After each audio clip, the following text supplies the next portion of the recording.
लूकस की पुस्तक पहला अध्याय। चूंकि कईयों ने उन घटनाओं के वर्णन का प्रबंध करना अपने हाथ में ले लिया है जिन पर हमारे बीच अति आवश्यकता से विश्वास किया जाता है, यहाँ तक कि जैसे उन्होंने उन्हें हमें प्रदान किया, जो आरंभ से ही शब्द के प्रत्यक्षदर्शी और सेवक थे, ये मुझे भी अच्छा प्रतीत हुआ, सभी घटनाओं की सबसे आरंभ से ही सटीक समझदारी रखते हुए कि मैं तुम्हें अनुक्रमिकता से लिखूं, अति उत्कृष्ट थियोफिलुस, ताकि तुम उन घटनाओं की निश्चितता जान सको जिनमें तुम अनुदेशित कर दिए गए हो। यहूदा के राजा हेरोदस के दिनों में अबिया के कार्यकाल का एक जकरिया नामक पुरोहित था और उसकी पत्नी हारून की बेटियों में से थी और उसका नाम एलीशेबा था। और वो दोनों ईश्वर के समक्ष नेक थे, प्रभु के सभी आदेशों और विधानों में वो चलते हुए दोष रहित थे। परंतु वो निसंतान थे क्योंकि एलीशेबा बांझ थी और वो दोनों बहुत ही बूढ़े थे। और यह होने को आया कि जैसे जकरिया ईश्वर के समक्ष पुरोहित पद का कार्य अपने कार्यकाल की पारी में कर रहा था, पुरोहितों की रीति अनुसार कि उसके नाम की पर्ची निकली कि वो प्रभु के मंदिर में जाकर सुगंधित धूप जलाए। और लोगों का पूरा जनौग सुगंधित धूप के समय पर बाहर प्रार्थना कर रहा था।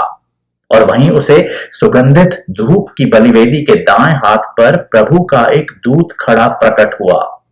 और जब जकरिया ने उसे देखा तो वो विचलित हो उठा और उस पर भय छा गया। परंतु उस दूत ने उससे कहा, डरो मत जकरिया, क्योंकि तुम्हारी प्रार्थना सुन ली गई है। तुम्हारी पत्नी एलीशेबा तुम्हें एक बेटा जनेगी और तुम उसका नाम योहन पुकारोगे। और तुम आनंदित और हर्षित होगे और बहुत से लोग उसके जन्म पर हर्ष मनाएंगे, क्योंकि वो प्रभु की दृष्टि में महान होगा और वो न ही अंगूर रस और न ही मदिरा पिएगा, और वो अपनी मां के गर्भ से ही पवित्र प्राण से भरा होगा। और वो इजराइल की संतानों में से कईयों को प्रभु उनके ईश्वर की ओर वापस मोड़ेगा। और वो प्रभु से पहले एलिया की भावात्मा और शक्ति में पिताओं के हृदय संतानों की ओर और अवज्ञाकारियों को न्यायियों की विद्या की ओर वापस मोड़ने हेतु जाएगा, एक प्रकार के लोगों को उद्यत करने के लिए जो प्रभु के लिए तैयार हों। और जकरिया ने दूत से कहा, मैं ये कैसे जानूंगा जी, क्योंकि मैं तो एक वृद्ध पुरुष हूं और मेरी पत्नी भी बहुत ही बूढ़ी है। और दूत ने उत्तर देते हुए उससे कहा, मैं गब्रियल हूं, जो ईश्वर की उपस्थिति में खड़ा रहता हूं, और मैं तुमसे बोलने के लिए और तुम्हें इन शुभ समाचारों को बताने के लिए भेजा गया हूं। और देखो, तुम उस दिन तक मौन रहोगे और बोल नहीं पाओगे जब तक कि ये सभी बातें घट नहीं जाती, क्योंकि तुम मेरे शब्दों पर विश्वास नहीं कर रहे हो जो अपने समय में पूर्ण होंगे। और लोग जकरिया के लिए प्रतीक्षा कर रहे थे और वो अचंभित थे कि वो मंदिर में इतने समय तक था। और जब वो बाहर निकला तो वो लोगों से बोल ही नहीं पाया। और उन लोगों ने यह आभास किया कि उसने मंदिर में कोई दृश्य देख लिया था, क्योंकि वो मूक रहकर ही उनसे संकेत कर रहा था। और यह होने को आया कि जैसे ही उसकी परिचर्या के दिवस संपूर्ण हुए तो उसने अपने घर की ओर प्रस्थान कर लिया। और उन दिनों के पश्चात उसकी पत्नी एलीशेबा गर्भवती हो गई और उसने स्वयं को 5 महीने छुपाकर रखा, कहती हुई, इन दिनों में प्रभु ने मेरे साथ इस प्रकार व्यवहार किया है जिनमें उन्होंने मुझ पर दृष्टि डाली, मनुष्यों के बीच मेरा धिक्कार मिटाने हेतु। और 6ठे महीने में ईश्वर द्वारा दूत गब्रियल को गलील के नासरत नामक एक नगर में एक कुमारी के पास भेजा गया, जिसकी दाऊद के घराने के एक यूसुफ नामक पुरुष के साथ मंगनी हुई थी, और उस कुमारी का नाम मरियम था। और वो दूत उस कुमारी के पास अंदर आया और उसने कहा, जय हो, तुम जो अति अनुग्रहित हो, प्रभु तुम्हारे साथ हैं, स्त्रियों के बीच तुम धन्य हो। और जब उसने उस दूत को देखा तो वो उसके कथन से विचलित हो उठी और वो ये विचार करने लग गई कि ये किस प्रकार का अभिवादन है। और उस दूत ने उससे कहा, डरो मत मरियम, क्योंकि तुमने ईश्वर द्वारा अनुग्रह प्राप्त कर लिया है। और देखो, तुम गर्भवती हो जाओगी और एक पुत्र को उत्पन्न करोगी और उनका नाम यीशु पुकारोगी। वो महान होंगे और वो सबसे उच्चतम के पुत्र कहलाए जाएंगे। और प्रभु ईश्वर उन्हें उनके पिता दाऊद का सिंहासन प्रदान कर देंगे और वो याकूब के घराने पर सदैवत्वता के लिए राज करेंगे और उनके राज्य का कोई अंत नहीं होगा। तब मरियम ने दूत से कहा, ये कैसे होगा जी, ये देखते हुए कि मैं तो किसी भी पुरुष को नहीं जानती। और दूत ने उत्तर दिया और उससे कहा, पवित्र प्राण तुम पर आ जाएंगे और सबसे उच्चतम की शक्ति तुम पर छा जाएगी। इसलिए वो पवित्र भी जिनका तुम में से जन्म होगा ईश्वर के पुत्र कहलाए जाएंगे। और देखो, तुम्हारी नातेदार बहन एलीशेबा जो बांझ कहलाई जाती थी, वो भी अपनी वृद्ध आयु में एक बेटे से गर्भवती हो गई है, और यह उसका 6वां महीना है, क्योंकि ईश्वर के लिए कुछ भी असंभव नहीं होता है। और मरियम ने कहा, देखें प्रभु की सेविका को, मेरे साथ आपके शब्दानुसार ही हो। और वह दूत उसके पास से चला गया। और उन दिनों में मरियम उठकर पहाड़ी प्रदेश में फुर्ती से चली गई यहूदा के एक नगर में, और उसने जकरिया के घर में प्रवेश किया और एलीशेबा को प्रणाम किया। और यह होने को आया कि जब एलीशेबा ने मरियम का प्रणाम सुना तो वो शिशु उसके गर्भ में उछल पड़ा, और एलीशेबा पवित्र प्राण से भर उठी। और वो एक प्रबल वाणी से बोली और उसने कहा, धन्य हो तुम स्त्रियों के बीच और धन्य है तुम्हारे गर्भ का फल। और कैसा है ये मेरा सौभाग्य कि मेरे प्रभु की मां मेरे पास आए, क्योंकि जो ही तुम्हारे प्रणाम की वाणी मेरे कानों पर पड़ी, मेरे गर्भ में शिशु आनंदित हो उछल पड़ा। और धन्य है वो जिसने विश्वास किया, क्योंकि उन कथनों की पूर्ति होगी जो उसे प्रभु द्वारा बता दिए गए हैं। और मरियम ने कहा, मेरी आत्मा प्रभु का आवर्धन कर रही है, और मेरी भावात्मा ईश्वर मेरे बचाने वाले में हर्ष मना रही है, क्योंकि उन्होंने अपनी दासी की दीनता को देख लिया है। इसलिए देखो, अब से लेकर सभी पीढ़ियां मुझे धन्य पुकारेंगी, क्योंकि वो जो बलशाली हैं उन्हीं ने मेरे प्रति महान कार्य कर दिए हैं, और पवित्र है उनका नाम। और उनकी दया उन्हीं पर है जो उनसे पीढ़ी दर पीढ़ी तक डरते हैं। उन्होंने अपनी बांह से बल दिखला दिया है, उन्होंने अहंकारियों को उनके हृदयों की कल्पना में बिखेर दिया है, उन्होंने बलशालियों को उनके सिंहासनों पर से नीचे उतार दिया है, और दीनों को उन्होंने पदोन्नत कर दिया है। उन्होंने भूखों को अच्छाइयों से भर दिया है, और धनवानों को उन्होंने खाली हाथ भेज दिया है।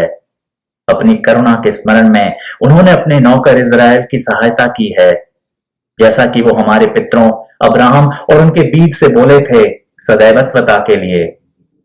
और मरियम ने एलीशेबा के संग लगभग 3 महीने वास किया, और वो अपने ही घर वापस लौट चली।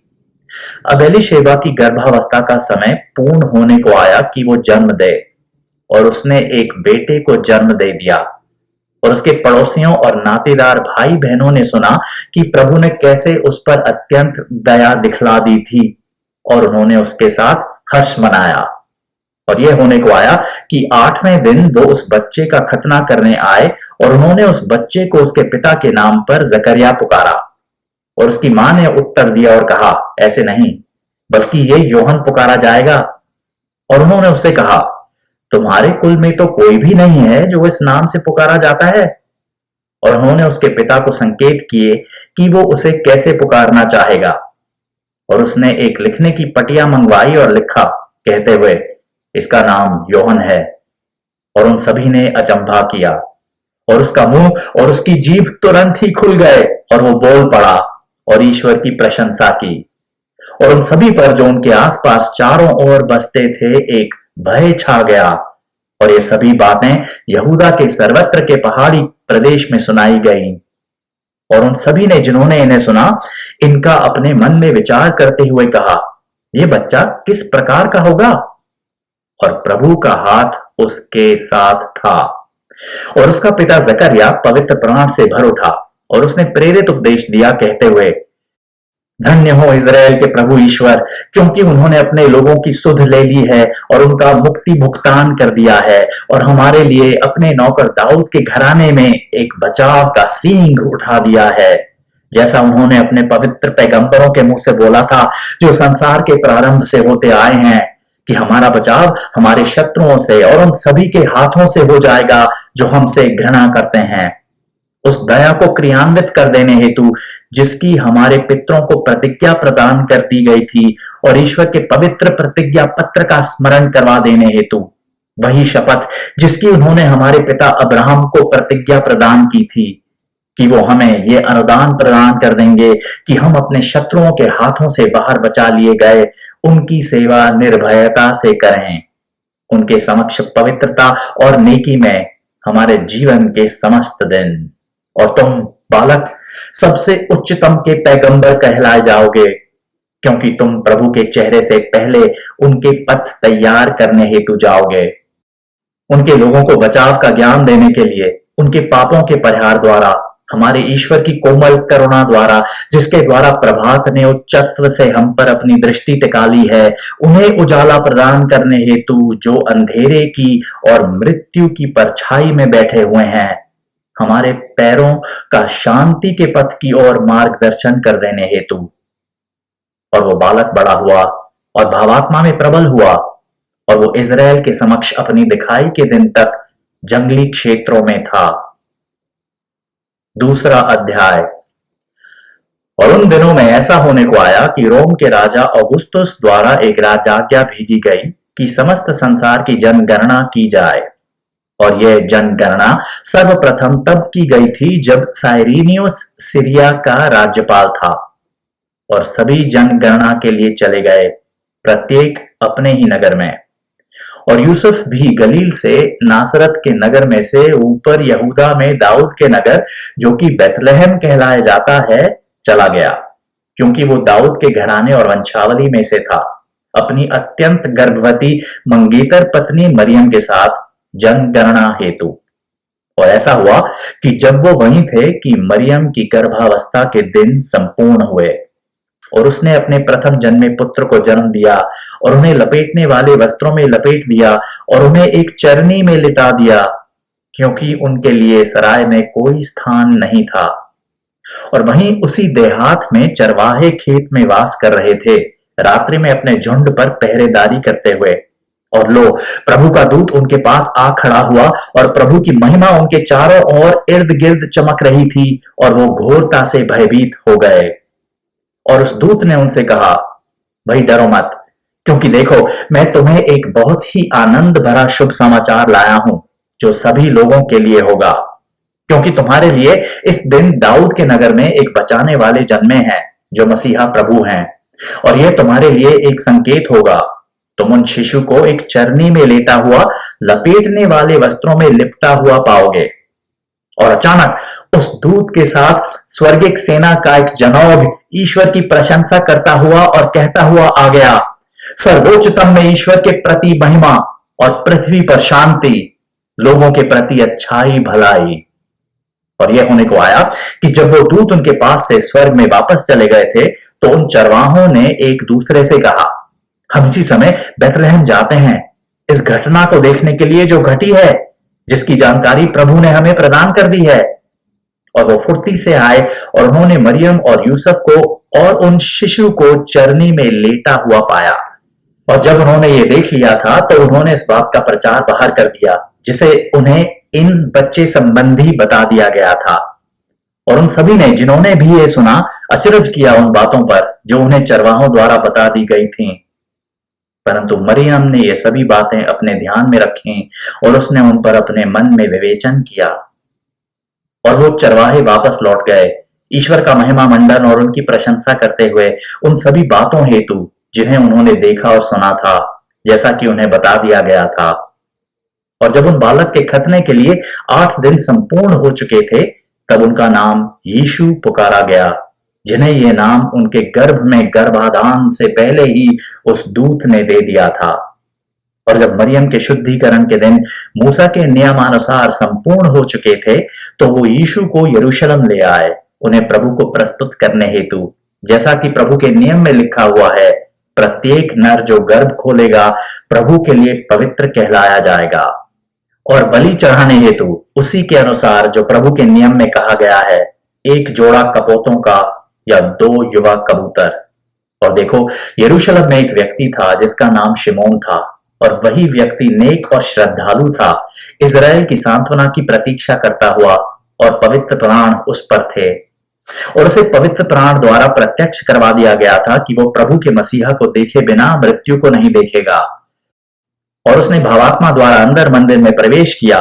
और जब उन बालक यीशु के पिता माता उन्हें अंदर लाए उनके लिए नियम की प्रथानुसार कर देने हेतु, तब शिमोन ने उन्हें अपनी बाहों में ऊपर ले लिया और ईश्वर को आशीष दिया और कहा, प्रभु जी, आपके शब्दानुसार ही अब आप अपने नौकर को शांति से प्रस्थान करने दे रहे हैं, क्योंकि मेरी आंखों ने आपका बचाव देख लिया है, जिसे आपने समस्त लोगों के चेहरों समक्ष तैयार कर दिया है, अन्य प्रजातियों को उज्ज्वलित कर देने के लिए एक उजाला और आपके लोगों इज़राइल का वैभव।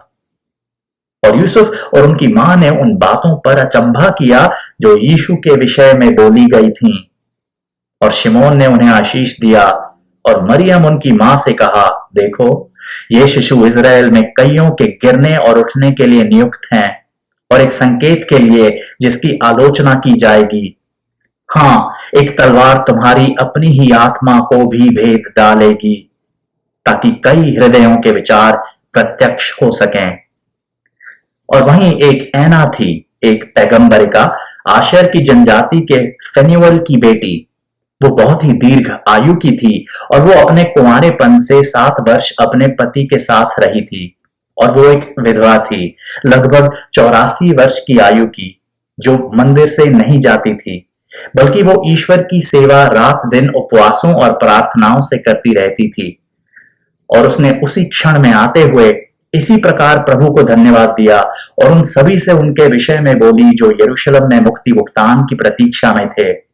और जब उन्होंने प्रभु के नियमानुसार सभी रीतियों का पालन कर लिया था, तो वो गलील में वापस लौट चले, अपने ही नगर नाजरत में। और वो बालक बड़े हुए और भावात्मा में प्रबल हुए, विद्या से भरपूर, और ईश्वर की कृपा उन पर थी। अब उनके पिता माता प्रत्येक वर्ष पार करने के भोज के अवसर पर यरूशलेम जाते थे। और जब वो 12 वर्ष के थे, वो भोज की रीति अनुसार ऊपर यरूशलेम चले गए। और जब उन्होंने उन दिनों को पूर्ण कर लिया था, जैसे वो वापस जा रहे थे, बालक यीशु यरूशलेम में ही पीछे रह गए। और यूसुफ और उनकी मां ये जानते ना थे, परंतु वो ये समझते हुए कि यीशु उन्हीं के समूह में ही थे, एक दिन की यात्रा पर पथ पर चलते चले गए। और उन्होंने यीशु को अपने परिजनों और अपने परिचितों के बीच ढूंढा। और जब वो उन्हें नहीं पा सके, तो वो पुनः यरूशलेम की ओर मुड़ गए, उन्हें ढूंढते हुए। और ये होने को आया कि 3 दिनों पश्चात उन्होंने उन्हें मंदिर में शिक्षकों के बीच बैठा हुआ पाया, उन्हें सुनते हुए और उनसे प्रश्न करते हुए। और वो सभी जो उन्हें सुन रहे थे, उनकी समझदारी और उनके उत्तरों से आश्चर्यचकित थे। और जब उन्होंने यीशु को देखा, तो वो विस्मित रह गए। और उनकी मां ने उनसे कहा, बेटे, तुमने हमारे साथ ऐसा क्यों किया? देखो, तुम्हारे पिता और मैं तुम्हें दुखित होते हुए ढूंढते आए हैं। और उन्होंने उनसे कहा, यह कैसे है कि आप मुझे ढूंढ रहे थे? क्या आप ये जानते नहीं थे कि मैं अवश्य ही अपने पिताश्री के काम काज में लगा हूंगा? और उन्हें ये बात जो उन्होंने उनसे कही समझ में नहीं आई। और वो उनके साथ नीचे चले गए और नाजरत आ गए, और वो उनके अधीन थे। परंतु उनकी मां ने इन सभी कथनों को अपने मन में रख लिया। और यीशु विद्या में और कद में और ईश्वर और मनुष्य के अनुग्रह में बढ़ते चले गए।